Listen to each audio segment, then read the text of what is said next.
नमस्कार दोस्तों, स्वागत है आपका हमारे चैनल पे।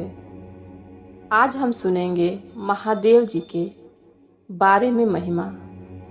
कहानी का ओवरव्यू थोड़ा सा मैं बता देती हूँ। कहानी में महादेव जी का एक भक्त होता है जो अपनी भक्ति के माध्यम से महादेव जी को रिझाने की कोशिश करता है। महादेव जी कैसे उसे प्राप्त होते हैं, कैसे दर्शन देते हैं और क्या होता है बीच बीच में कहानी में, तो कहानी पे आप पूरा बने रहें। तो चलिए देर ना करते हुए कहानी को शुरू किया जाए। बहुत समय पहले एक घना और शांत जंगल था जिसे लोग कैलाश वन कहते थे। यह स्थान शिव भक्तों के लिए अत्यंत पवित्र माना जाता था, क्योंकि यह मान्यता थी कि महादेव ने स्वयं इस वन में अपनी उपस्थिति दी थी।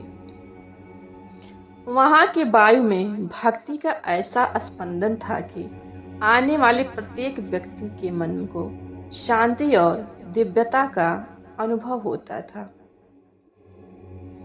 कैलाश वन के समीप एक छोटा सा गांव था जिसमें एक गरीब ब्राह्मण धीरन अपनी पत्नी और बेटे के साथ रहता था।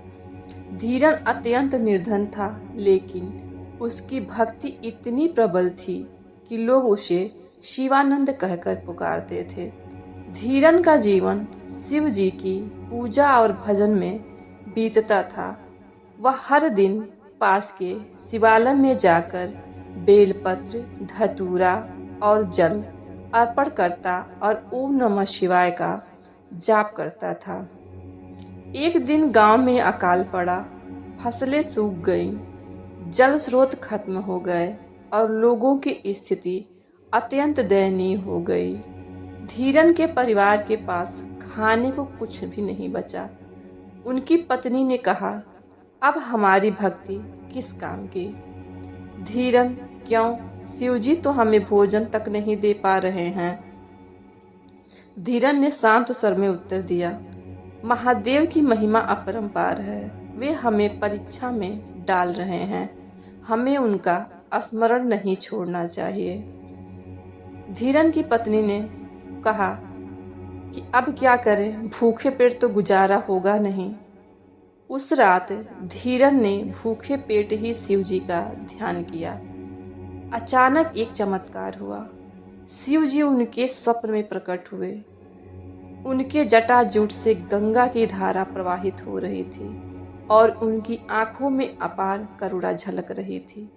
महादेव जी बोले, धीरन, तुम्हारी भक्ति से मैं प्रसन्न हूँ। सुबह इस वन में पश्चिम की ओर चलना, वहाँ तुम्हें मेरा एक छुपा हुआ शिवलिंग मिलेगा। उसकी विधि पूर्वक पूजा करना, तुम्हारे सारे कष्ट समाप्त हो जाएंगे।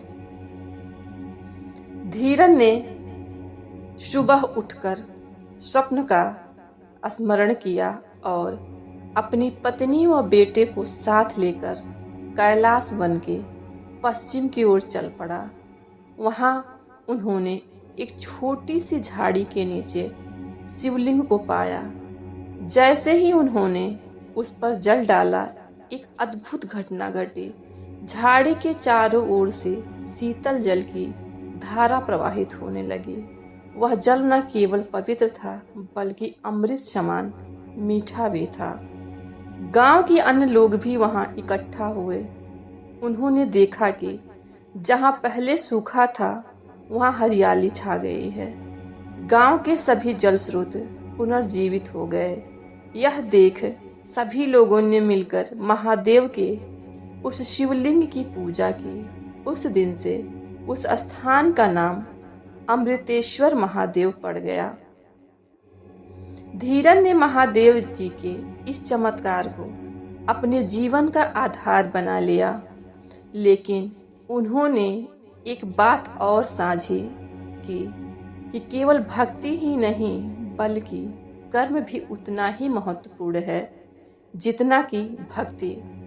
उन्होंने अपने खेतों को फिर से उपजाऊ बनाने का कार्य शुरू किया और अन्य ग्रामवासियों को भी प्रेरित किया। महादेव जी की कृपा से वर्षा समय पर हुई और फसलें लहलहा उठी। महादेव जी ने एक बार फिर स्वप्न में धीरन से कहा, धीरन, सच्ची भक्ति वह है जो दूसरों का भी उद्धार करे। तुम्हारे कार्य और भक्ति का यह संगम मेरे लिए सबसे प्रिय है। धीरन ने अपनी मृत्यु तक महादेव की सेवा और गुणगान में अपना जीवन समर्पित कर दिया। वह गांव अब भी अमृतपुर के नाम से जाना जाता है और वहां का शिवलिंग भक्तों के लिए श्रद्धा और आस्था का प्रमुख केंद्र है। इस कथा से हमें यह सीख मिलती है कि महादेव केवल हमारे कष्ट हरने वाले देवता ही नहीं हैं, बल्कि वे हमें कर्तव्य, भक्ति और सत्य के मार्ग पर चलने की प्रेरणा भी देते हैं। उनकी महिमा का गुणगान करने वाले भक्तों के लिए कोई भी संकट बड़ा नहीं होता है। तो भक्तों, आप सब अगर महादेव जी के भक्त हैं तो हमेशा महादेव जी पे विश्वास बनाए रखें, विश्वास को टूटने ना दें। अगर आपका विश्वास किसी भी गरीबी के कारण, बीमारी के कारण, दुख के कारण, किसी भी कारण से आपका विश्वास अगर टूट रहा है, महादेव जी पे शंका हो रही है आपको, तो उस समय आप एक बार धैर्यवान होकर और एकांत में बैठकर महादेव जी की मूर्ति के सामने बैठ के एक बार अपना विश्वास फिर से जताएं और महादेव जी से अपने सारे दुखों के बारे में जरूर कहें। आशा है महादेव जी आपकी हर कामना पूर्ण करेंगे। और एक कहानी से आपने ये देखा कि उसकी पत्नी भी कहती है कि महादेव जी हमको भोजन नहीं देंगे, हमारा साथ नहीं देंगे, लेकिन महादेव जी उनका साथ देते हैं और उनके लिए वर्षा करवाते हैं। तो कभी भी किसी के सामने, चाहे दुख दर्द कितना भी हो, किसी के सामने ना रोएं, नहीं तो आगे चल के वो मजाक ही उड़ाएगा। तो इससे आपको एक सीख मिली कि रोना है तो भगवान के सामने रोइए। एक बार उनके सामने रो के देखिए, सारी समस्याओं का हल चुटकियों में हल हो जाएगा। तो अगर आप सच्चे शिव भक्त हैं और इस कहानी से आपको कुछ प्रेरणा मिली हो, तो मुझे अपना बहुमूल्य समय देने के लिए आप सबका बहुत बहुत धन्यवाद। और अपना कमेंट सेक्शन में एक बार ओम नमः शिवाय या हर हर महादेव जरूर लिखें, लिखना बिल्कुल भी ना भूलें। और हो सके वीडियो पसंद आए तो चैनल को अपना प्यार सब्सक्राइब जरूर करें और इस गरीब बेटी को भी सपोर्ट करें। तब तक के लिए आप सबको ओम नमः शिवाय, हर हर महादेव।